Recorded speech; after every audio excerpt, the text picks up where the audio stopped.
Jusqu'à 10h, l'émission s'appelle Planète Resto et on est avec Mathieu Vidard, Camille Crosnay et Benoît Prospero. Moi, je pense que d'ici la fin de l'heure, on arrivera à dire Camille Crosnier. Je vais vous l'écrire Mais vraiment, donc, en phonétique. Exactement. Donc, Mathieu Vidard, Camille Crosnier, il est temps d'accueillir notre premier invité. Oui, c'est Laurence Gouttière qui est avec nous en ligne. Vous êtes là, Laurence? Bonjour. Oui, bonjour à tous. Bonjour. Merci d'être avec nous. Vous travaillez à l'ADEME. Alors, c'est l'Agence de la transition écologique, au service consommation responsable sur la question du gaspillage alimentaire. Alors évidemment, c'est une question cruciale, surtout dans le cadre de cette journée. Lorsqu'on parle justement de gaspillage alimentaire, on parle de quelle quantité d'aliments gaspillés chaque année en France, pour avoir une petite idée? Alors malheureusement, on parle de beaucoup. Et c'est d'ailleurs difficile de se représenter ça parce que sur l'ensemble de la chaîne, on est à près de 10 millions de tonnes de produits. Donc en fait, on n'arrive même pas à se rendre compte ce que c'est. Rapporté à chacun, à chaque personne, on est à peu près à 30 kilos par an par personne. Et ça, quand on essaye de se représenter ça cette fois-ci à l'année, en fait, c'est un repas qu'on va jeter par semaine. Donc il y a vraiment quelque chose à faire. Et quand vous parlez de 10 millions de tonnes, vous dites qu'il y a 30 kilos par personne. Est-ce que ça veut dire qu'il n'y a que les particuliers qui gaspillent? Non, il y a évidemment d'autres éléments de la chaîne, j'imagine. Alors oui, bien sûr, ça serait presque trop facile s'il fallait s'occuper que de ce qu'il y a chez nous. Non, c'est bien toute la complexité, c'est qu'on retrouve du gaspillage à chaque étape de la chaîne alimentaire, et c'est ce qui fait en fait la complexité de ce sujet qui finalement est simple, parce qu'on est tous d'accord pour dire qu'il faut arrêter de gaspiller, que c'est une aberration, mais en fait, il y en a un petit peu partout, que ce soit au moment de la production, on voit toujours qu'il y a des choses qui peuvent pas être ramassées dans les champs, sur les arbres, on en a au moment des transports, on en a dans la grande distribution, mais on en a aussi au moment des transformations dans les usines d'agroalimentaire, on en a dans les cantines, dans les restaurants, chez nous, bref, un petit peu partout, et c'est ce qui fait ces quantités phénoménales. Mais Laurence, qui gaspille le plus finalement? Si on pouvait avoir une photographie exacte de ce qui se passe en France, est-ce que c'est nous les particuliers, les restaurateurs, les industries? Alors, on avait réalisé en 2016 une étude justement pour avoir une vue d'ensemble, et on s'est rendu compte que le gaspillage était beaucoup mieux réparti que ce qu'on pouvait le penser. C'est pas que dans les arrière-cours de supermarchés. En fait, on estime qu'il y a à peu près un tiers au tout début, donc en amont, au moment de la production, et un autre gros tiers qui est plutôt du côté du consommateur, que ce soit à la maison ou quand on sort, au restaurant, les fast-food, à la cantine. Et le reste étant entre la phase de transformation et la phase de distribution.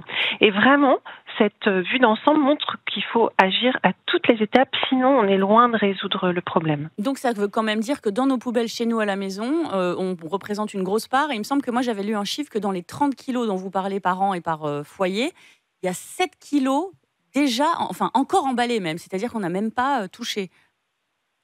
C'est exactement ça. Et là, c'est le cas typique d'un produit qu'on va acheter. On va pas faire attention à sa date de conservation. On va le laisser dans un coin du frigo. Puis à un moment donné, on va l'attraper. On va se dire, oh mince, c'est dépassé, et on le jette.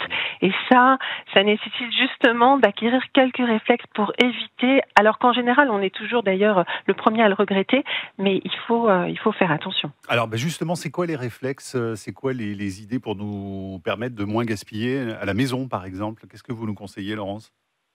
Alors c'est souvent du bon sens, ça va être de reprendre quelques bonnes habitudes. On vient de parler justement avant de faire ses courses, en fait, on vérifie ce qu'on a dans son frigo, c'est-à-dire que ce serait dommage de racheter une barquette de jambon alors qu'on en a déjà une.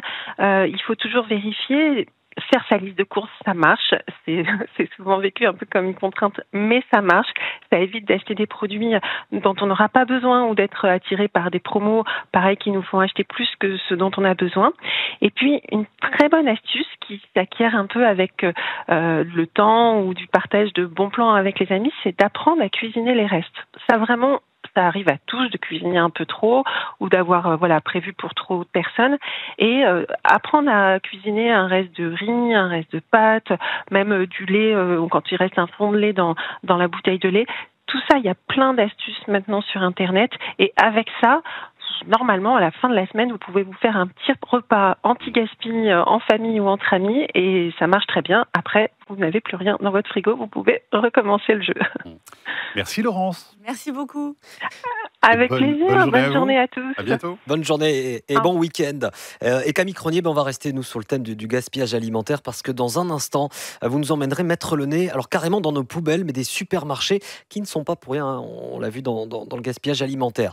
Juste avant de découvrir ce qu'on nous montre jamais, on n'oublie pas que l'émission s'appelle Planète Resto et que même quand on écoute de la musique, on pense à la planète. Et là tout de suite avec un titre sorti en 1987 qui réclamait la restitution de leur terre natale aux aborigènes, qui est devenu un succès mondial. Voici Midnight Oil avec Beds Are Burning sur Radio Resto. Et on compte sur vous, sur Radio Resto. Merci Marc, jusqu'à 10h, c'est Planète Resto. Jusqu'à 10h, on est avec vous. C'est pour ça que vous pouvez nous appeler là tout de suite pour nous dire ce que vous faites à titre personnel vis-à-vis de la planète. Voilà, venez, appelez-nous dans Planète Resto. Dites-nous comment vous gérez le gaspillage alimentaire. Est-ce que vous avez changé un petit peu votre mode de vie? Vous venez partager, vous nous appelez pour ça. Margot, on fait comment? Et des recettes anti-gaspi aussi. Et les recettes on a dit qu'on anti-gaspi. pouvait faire des recettes avec les restes. Alors On prend tout, c'est Planète Resto. On prend toutes vos idées avec plaisir. Appelez-nous au 01 46 20 31 31 et si vous voulez faire un don, c'est simple, il faut aller sur radio.restoducoeur.org. On est déjà à 16 590 € de dons. On continue. Oui, on commence à peine la journée, on commence à peine le week-end. Donc voilà, mais je suis persuadé qu'on va y arriver. Et n'oubliez pas qu'on a besoin, de camions frigorifiques. On va en parler d'ailleurs tout de suite. Jusqu'à 10h, l'émission s'appelle sur Radio Resto, c'est Planète Resto et avec nous Camille Cronier. J'y arriverai pas. Cronier. Camille Cronier, Mathieu Vidard et Benoît Prospero. C'est ça, exactement. Allez, là avec nous tout de suite, on accueille un homme qui a consacré sa vie au resto et il est aujourd'hui le responsable du pôle alimentation des Restos du Cœur. Bonjour Thierry Jacques. Bonjour Thierry Jacques. Alors d'abord, en une phrase au Restos du Cœur, votre mission c'est quoi Thierry? Alors c'est de gérer l'ensemble des flux alimentaires et non alimentaires, parce que c'est pas que de l'alimentaire, c'est de l'hygiène, des vêtements, des chaussures, ce qu'on appelle le vestiaire. Et c'est tous les ans à peu près 130 000 tonnes. 130 000 tonnes au total. Ouais. 142 millions de repas et à peu près 230 000 palettes à faire voyager à travers la France. Et majoritairement, tous les produits viennent d'où, les produits que vous distribuez? Alors, si on fait une proportion, on a à peu près 20% de négoces achetés en fait à des industriels. On a 30% qui viennent de l'Europe. Ça s'appelait avant le FEAD, maintenant ça s'appelle le FSE+. Et puis, c'est 50% de dons. Donc des dons qui viennent de partout, de l'industrie, des distributeurs, des centrales de distribution, de particuliers, du monde agricole aussi, via la Solal, qui est une association qui redistribue les surplus alimentaires. Et puis, c'est également les supermarchés, vous en parlez tout à l'heure. Les invendus aussi, vous récupérez des invendus? On récupère des invendus, mais c'est ce que nous on appelle ramasse, et on en a de moins en moins, parce qu'il y a beaucoup de supermarchés qui vendent maintenant ces invendus. Alors, il y a des sociétés, je peux citer des noms? Oui, bien sûr. Ok, parce que Lidl, c'est un grand partenaire pour les restos. Et Lidl, tous les lundis matins, vendent des produits un peu abîmés, on va dire, et nous reversent la moitié de ce qu'ils récupèrent. Et l'année dernière, ça a été pas loin d'1 million d'euros qui ont été reversés au Restos du Cœur. Et comment vous gérez la répartition? Parce que est-ce qu'il y a que, par exemple, je dis n'importe quoi, des pâtes, des boîtes de conserve de tomates? Enfin, est-ce qu'il y a de quoi faire des repas Alors, on est organisé et comme des industriels, en fait, comme Carrefour ou d'autres marques. C'est-à-dire qu'on a des entrepôts nationaux, des entrepôts régionaux et des entrepôts départementaux. Et à partir de là, on a un maillage complet avec des salariés et des bénévoles qui vont gérer à la fois les achats, les flux, donc tout ce qui est transport, et la redistribution. En fait, notre rôle, c'est d'équilibrer l'alimentation qui est donnée en termes de qualité, en termes de proximité, de réduire au maximum les flux, c'est-à-dire tout ce qui est transport camion. Donc ça, c'est un gros impact. Et puis les camions, c'est effectivement partir sur des achats de camions propres, on va dire. Alors justement, on va parler de cette partie-là, parce que là, on a parlé de l'alimentation. Il se trouve qu'au resto, vous aussi, vous tentez de prendre au maximum ce virage environnemental et de faire de gros efforts. On va citer plein d'exemples. Le premier, par exemple, vous avez au Resto du Cœur des jardins d'insertion. Vous nous expliquez le principe? Alors, le principe, c'est qu'il y a des gens qui ont besoin d'être réinsérés dans la vie active. Et donc, on a des jardins qui permettent à la fois de de les réorganiser, je dirais, de les faire revenir dans un rythme normal de vie, se lever le matin, travailler, avoir une vie décente. Il y a des gens, par exemple, qui dorment dans leur voiture et qu'on arrive à remettre dans des cycles de vie classiques, un appartement, une vie normale. C'est 2500 personnes, pas que sur les jardins, mais qui sont accueillies et remis dans le cadre du travail par an. Et les jardins, en fait, c'est grosso modo un jardin produit entre 5 et 10 tonnes d'aliments. En général, on n'est pas bio parce qu'il faut payer et ça coûte cher, mais on est éthiquement, on n'utilise pas de pesticides, on utilise le compostage à froid, on récupère dans certains endroits les biodéchets que l'on va recycler à l'intérieur des jardins. Et ça fournit du travail et de l'alimentation de proximité et saine pour l'ensemble des personnes accueillies. Et ça, c'est pour les jardins, mais je crois que vous faites de plus en plus d'efforts aussi à ce qui concerne le bio dans l'alimentation en général, ou en tout cas la qualité des produits. Absolument. Alors, on a beaucoup notamment à Rungis, de dons de produits bio. En fait, le bio commence à prendre le pas à Rungis. Il y a des bâtiments entiers qui sont dédiés à ça. Et donc, il y a une société, par exemple, la CIM, qui fait du mûrissage de bananes, qui nous donne toutes les semaines à peu près entre 5 et 10 tonnes de produits qui sont soit redistribués dans les centres, soit qui servent au repas chaud ou froid au niveau de la maraude. Et vous l'avez évoqué, l'alimentation, évidemment, toute cette alimentation, il faut la transporter. Vous tentez aussi de vous améliorer en termes de transport. Absolument. Alors, on essaye d'aller au plus court. C'est pour ça qu'on a des plateformes de distribution qui sont locales. Également, au niveau des camions, on utilise, par exemple, des sociétés comme la Staff utilisent des camions qui utilisent du gaz. Et nous-mêmes, on essaye d'acheter des véhicules électriques, entre autres, sur Paris. Et on a même des projets sur des vélos... des vélos pour aller faire de la ramasse dans les zones piétonnières, etc. Donc, il y a un grand projet là sur l'achat de convoyeurs électriques qui permettront à la fois de faire de la formation, parce que c'est un métier en développement, et puis également d'avoir un impact minimum dans les villes. Et Thierry, est-ce qu'au niveau des bénéficiaires, vous voyez aussi des pratiques qui changent un petit peu? Je pense à la viande, par exemple, la question de la viande qui participe largement justement aujourd'hui au réchauffement climatique. Est-ce qu'il y a une demande aussi de moins manger ce type de produits et de les remplacer par autre chose? Absolument. On a démarré un test l'année dernière sur du vegan. Donc, on fait même de la distribution de produits vegan.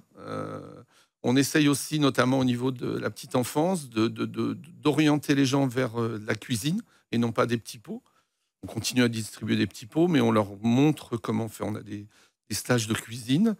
On distribue des baby cooks, c'est-à-dire de petites marmites pour faire de la cuisine au niveau des familles qui ont des enfants. Donc, on a une vraie action à la fois sur la qualité des produits, sur la proximité aussi. On travaille avec les AMAP. À Orléans, par exemple, il y a 7 centres qui sont livrés par des maraîchers bio locaux. Et on a pris des accords avec eux. Il y a une convention qui a été signée. Donc, on a beaucoup d'actions. Alors, elles sont pour le moment un peu localisées. Mais au niveau national, déjà au niveau du transport, on choisit nos transporteurs aussi s'ils sont éthiques. C'est-à-dire s'ils utilisent des biocarburants ou du gaz ou des systèmes de... Donc on est au début. Hein, le gaz, on précise quand même que ça reste une énergie fossile, mais, mais officiellement de transition. Voilà, exactement. Alors après, il y a effectivement l'actualité nous donne un peu tort là-dessus, mais par exemple, le bioéthanol, on a des véhicules qui sont au bioéthanol également. Donc, En tout cas, vous faites tout pour aller dans le bon sens, voilà, et pour effectivement suivre le mouvement et vous améliorer, compte tenu déjà de toutes les contraintes que vous avez. Tous ces enjeux climatiques, biodiversité, sont aussi maintenant c'est primordial. présents. Patrice Douré, notre président, a voulu que ce soit une des actions prioritaires pour les années futures. Et je sais qu'il vous a aussi dit, Thierry, voilà, je veux que les ampoules, je veux que les chambres froides, je veux qu'il y ait du boulot à ce niveau-là. Voilà, tu as trouvé des solutions pour essayer d'améliorer un petit peu les choses aussi. On a investi dans 80 chambres froides dans différents entrepôts et centres de distribution qui sont éthiques puisqu'on n'utilise plus de fréons ou de gaz polluants, on va dire, et qui sont l'oxyde de carbone, en fait, donc non polluants. Donc c'est resto écolo. On va tendre vers ça de plus en plus. Ouais. Mais c'est important, je veux dire, on reçoit des familles où il y a des enfants, et les enfants, c'est eux l'avenir, donc on est obligé d'être dans cette beaucoup en ce sens aussi. Beaucoup plus que les adultes parfois. Thierry Jacques, responsable du pôle alimentation des Restos du Cœur, merci beaucoup, merci infiniment d'être venu. Merci à vous surtout d'être là, parce que non. Heureusement il paraît, je ne sais pas si vous l'avez dit, parce que je vous ai quitté un petit moment tout à l'heure, on vous appelle Monsieur 130 000 tonnes, c'est ça? Ouais, mais je fais déjà 100 kilos, donc vous avez une marge de progression quand même. Et on va rester sur cette thématique. Quels aliments choisir pour avoir le moins d'impact écologique? Une experte en alimentation de Greenpeace va tout nous expliquer. Pour la musique, c'est Julien Doré qui parle de la planète et de nous sur Radio Resto.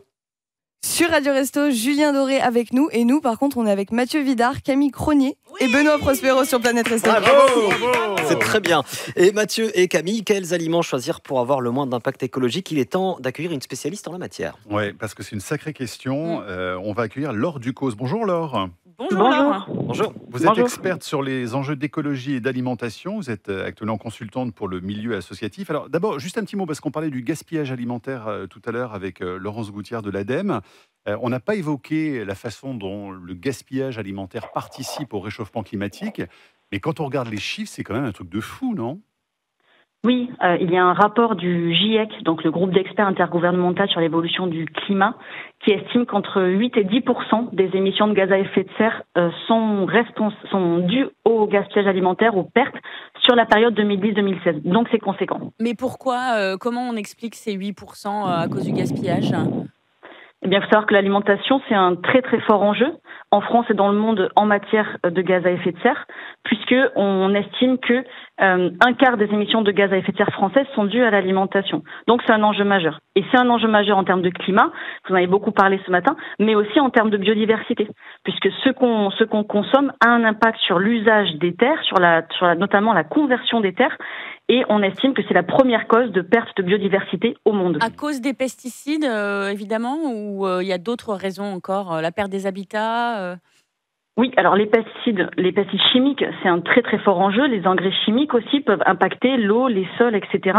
Mais ce qui compte beaucoup, c'est la question de l'alimentation animale, puisque pour les élevages industriels, alors attention, tous les élevages ne se valent pas, il ne s'agit pas de stigmatiser la viande, mais pour les élevages industriels de porc et de poulet en particulier, en France notamment, on leur donne à manger du soja, et qui est souvent du soja OGM, importé d'Amérique latine et qui a engendré la dégradation des écosystèmes. Et Laure Ducos, alors, quand on veut, par exemple, imaginer l'assiette idéale pour essayer d'être le plus vertueux possible sur le front de l'écologie et émettre le moins possible de gaz à effet de serre, s'il faut aller sur des exemples très précis, par quoi il faut commencer pour éliminer, je dirais, les aliments les plus nocifs ? Alors, si on parle de gaz à effet de serre, mais aussi de biodiversité, parce que pour moi, les deux enjeux sont indissociables, eh bien, la première chose à faire, ce qui a le plus d'impact en termes d'actes individuels, c'est de réduire sa consommation de viande, toute viande confondue. Je ne parle pas que de la viande rouge, parce que ça, c'est la plus impactante en termes de gaz à effet de serre, mais le porc et le poulet sont également très importants à réduire au profit d'une viande de qualité, produite localement, si possible en agriculture biologique, qui est bien mieux disante en matière d'impact environnemental, et puis consommer des légumineuses. Les légumineuses, c'est très bon pour la santé, on manque de fibres en France, mais c'est également très bon en termes de pratiques agronomiques. Mais alors, expliquez-nous concrètement, parce qu'on prend un bœuf, en quoi un bœuf, justement, émet plus de gaz à effet de serre que, par exemple, des pois cassés ou un autre aliment ? Eh bien, c'est très simple, c'est que les vaches, les bovins, en fait, ils émettent des gaz par leur rots, notamment. On parle beaucoup d'épées, en fait, c'est beaucoup les rots. Donc, ils émettent du méthane, et le méthane a un très fort pouvoir réchauffant. Donc ça, la seule manière de le réduire, alors il y a quelques pratiques agronomiques d'amélioration, on peut transformer la ration des bovins notamment, mais la plus grande action que l'on peut faire à titre individuel, c'est réduire la part de viande rouge, sans l'éliminer complètement, puisque les bovins en France ont aussi une fonction d'entretien de paysages ouverts, puisqu'il n'y a plus de grands herbivores maintenant. Donc, ils maintiennent des paysages ouverts, ils participent à l'économie locale aussi. Donc, si on n'est pas vegan, ce qui peut aussi faire partie des solutions, mais si on n'est pas vegan, on peut déjà réduire sa consommation de viande rouge, mais aussi de porc et de poulet, pour réduire l'empreinte, notamment en termes d'importation de soja OGM et produits avec du chimique. Oui, parce que ce que vous avez dit tout à l'heure, par exemple, sur le poulet, les gens ne s'en rendent pas forcément compte, mais parfois le poulet qu'ils mangent participe à la déforestation en Amazonie en particulier, dont on parle beaucoup. Quand vous dites réduire, parce qu'il y en a qui vont dire non, mais moi je peux pas arrêter, je peux pas devenir végétarien, ça veut dire quoi ? Manger de la viande peut-être une fois par semaine, maximum 2 fois ? Est-ce que vous pouvez donner une petite proportion pour déjà commencer ? Oui, bien sûr. Alors, tout dépend bien sûr des quantités. Mais si on consommait de la viande, alors viande toute confondue, encore une fois, comme vous le dites, avec en incluant le porc, le poulet et le poisson, 2 à 3 fois par semaine, c'est largement suffisant. C'est largement suffisant pour garantir nos apports en protéines, donc en acides aminés, mais aussi en fer, etc. Alors, bien sûr, si on réduit beaucoup la portion de viande que l'on mange, il faut à côté manger équilibré. Et pour ça, les légumineuses, les légumes secs, les pois cassés, les lentilles, etc. sont excellentes pour cet équilibre et pour notre santé. Laure Ducos, pour terminer, il y a tout un travail à faire aussi avec les agriculteurs qui sont évidemment très concernés par ce qui se passe aujourd'hui. Est-ce que vous sentez que les lignes sont en train de bouger aussi sur ce front-là ? Oui, bien sûr, et c'est bien de le rappeler, les agriculteurs et les agricultrices font un travail de longue haleine, font beaucoup d'efforts depuis des années, ce n'est pas nouveau, et ils travaillent beaucoup pour améliorer leurs pratiques en termes d'émissions de gaz à effet de serre, mais aussi d'entretien de la biodiversité, ou en tout cas de limiter l'érosion de la biodiversité pour répondre aux attentes des consommateurs et pour s'adapter au changement climatique. Et on l'a vu cet été avec toutes les sécheresses, ça a causé beaucoup de craintes, beaucoup de complications pour de nombreux agriculteurs et agricultrices de toute la France.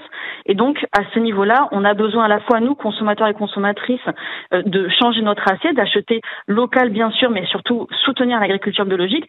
Et pour ça, il faut des politiques publiques ambitieuses.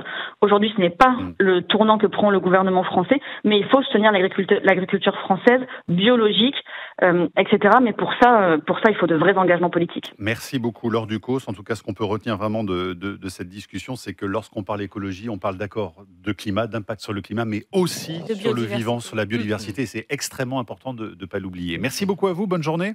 Merci, bonne journée. Merci, Laure Ducos. Merci infiniment. Margot, si on veut nous joindre, on fait comment ? On peut nous appeler au 01 46 20 31 31 ou alors sur Twitter avec le hashtag #AlloResto. Allez, on a envie d'échanger avec vous. Qu'est-ce que vous avez changé dans votre vie vis-à-vis de la planète ? Dites-nous tout. On va vous ouvrir l'antenne là, tiens, tout de suite sur Radio Resto. Avant ça, un hymne à la biodiversité, justement, on en parlait. Et aux campagnes, l'auteur de cette chanson avait 16 ans quand il l'a écrite. C'était il y a presque 25 ans et elle n'a jamais été autant d'actualité. Sur Radio Resto, voici Trio avec l'hymne de nos campagnes.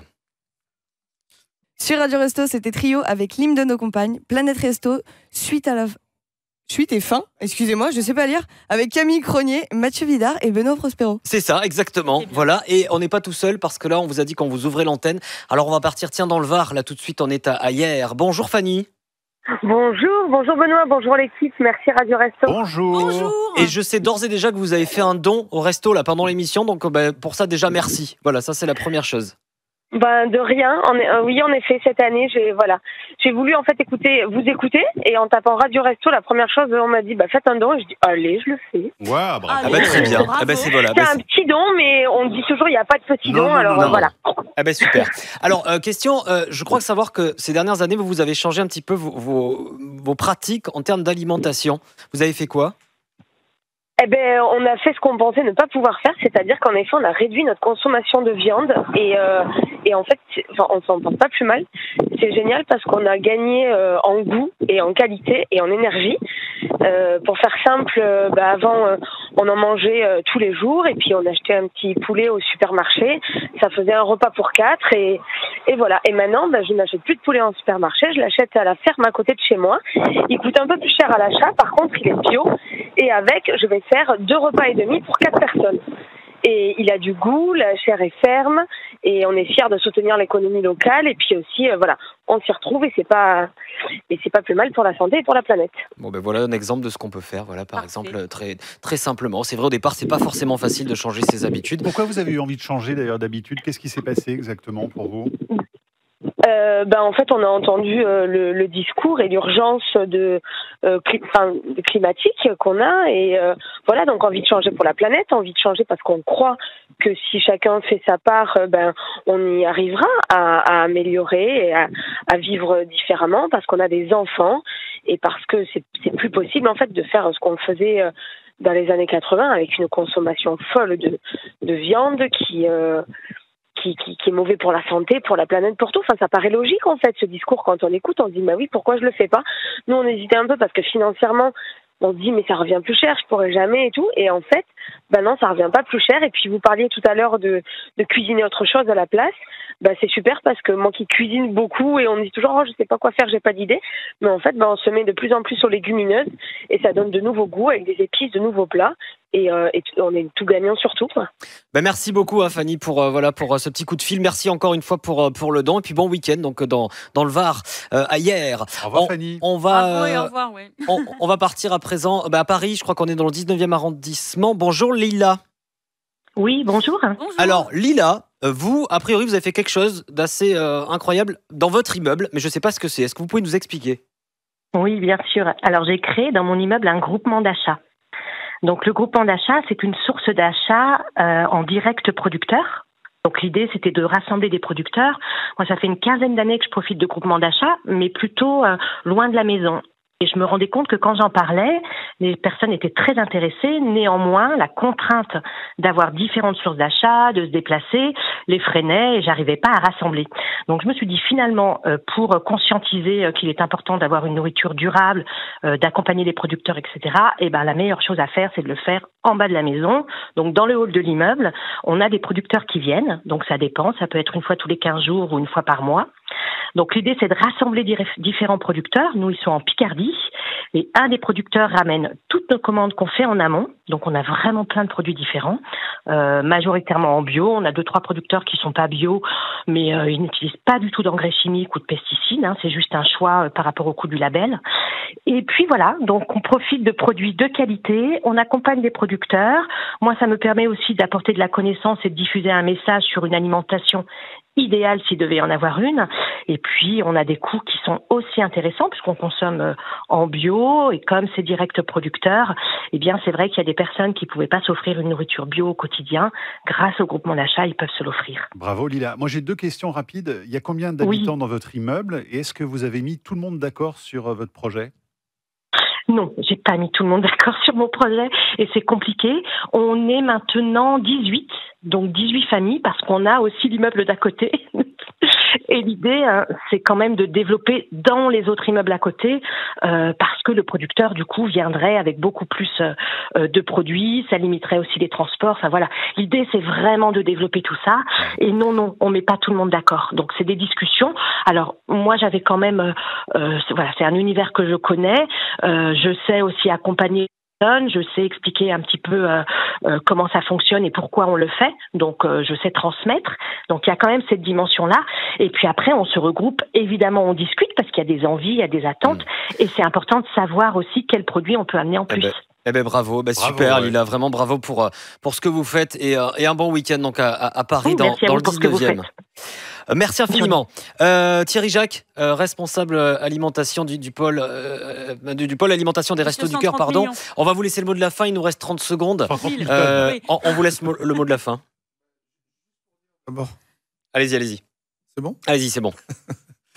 Juste pour dire qu'il est important, effectivement, pour les restos d'aller vers un axe zéro carbone.